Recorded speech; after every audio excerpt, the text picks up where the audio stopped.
नमस्ते दोस्तों, स्वागत है EVS 2 के नए वीडियो में। आज हम नागरिक समाज व्यवस्था यह टॉपिक देखेंगे और अंतिम टॉपिक है ये पाठ का। इसके बाद हमारा एक ही पाठ रह जाता है, 10वां पाठ। तो यह अंतिम पाठ है 10वें पाठ के पहले का। तो नागरिक समाज व्यवस्था हमने अभी तक देखा है कि किस प्रकार के जो मानव ने लिपि विकसित की, व्यापार के माध्यम से लिपि विकसित हुई और यहाँ पे प्रतीकों का और प्रतीक और लिपि का विकास किस प्रकार हुआ, व्यापार की वजह से हुआ, क्योंकि जो व्यवहार होता था उसके लिए लिपि की ज़रूरत पड़ रही थी और इसके लिए उसका विकास हो गया। अभी नगरीय समाज व्यवस्था कैसे निर्माण हुई? पहले तो हम ने देखा कि बस्तियों में रह रहा था इंसान, उसके बाद गांव में आ गया और अभी नगर जो है हमने देखे थे कि व्यापार के हिसाब से लोग नगरों में आ रहे थे ताकि व्यापार सुलभ हो। तो विश्व भर में प्राचीन नगरीय संस्कृति का जो उदय और विकास हुआ, इसका प्रमुख कारण व्यापार में हुई समृद्धि है, यह हमने देखा है। फिर भी उस नगरीय संस्कृति की जो नींव है वो नवाश्म युगीन युग की कृषि संस्कृति में आधारित है, कृषि संस्कृति पर आधारित है, क्योंकि कृषि से ही व्यापार शुरू हुआ।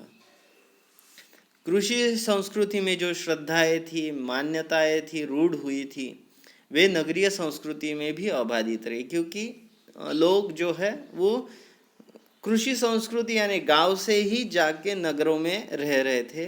तो वो अपनी संस्कृति, अपना जो मान्यताएं थे, श्रद्धाएं थे, वो साथ में लेके चलते हैं। ऐसा नहीं होता कि अगर आप मुंबई से दिल्ली चले गए तो ये नहीं कि आप भूल जाते हैं कि कैसे बड़ों का आशीर्वाद लेना है, ये होना है। तो ये सारी जो मान्यताएं रहती है वो इंसान के साथ दूसरी जगह भी जाती है। व्यापार समृद्ध होने के कारण संपन्न हुए नगरों में कुछ श्रद्धाएं, सामूहिक आचरण एवं पर्वों पर अधिक महत्व प्राप्त हुआ। क्या हुआ कि जैसे जैसे विकास हुआ, व्यापार समृद्ध हुआ, तो नगरों में लोग ज़्यादा रहते थे, तो सामूहिक आचरण है ना, तो सामूहिक आचरण यानी सब लोग एक ही प्रकार का आचरण कर रहे थे। और ऐसे पर्व यानी उत्सव, ऐसे कुछ मौके आते थे, तो माफ कीजिएगा, तो ऐसे पर्वों का भी महत्व प्राप्त हो गया। तो ऐसे अनेक नगरों में अति भव्य मंदिरों का निर्माण कराया गया। तो मंदिरों का निर्माण किया गया।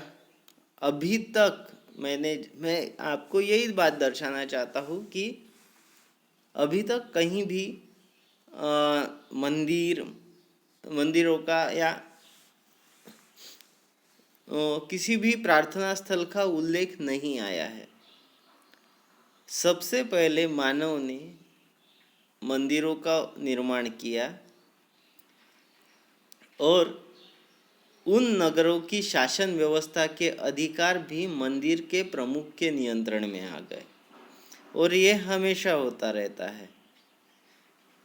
जो मंदिर पर प्रमुख रहता है वो ही इन शासन व्यवस्थाओं का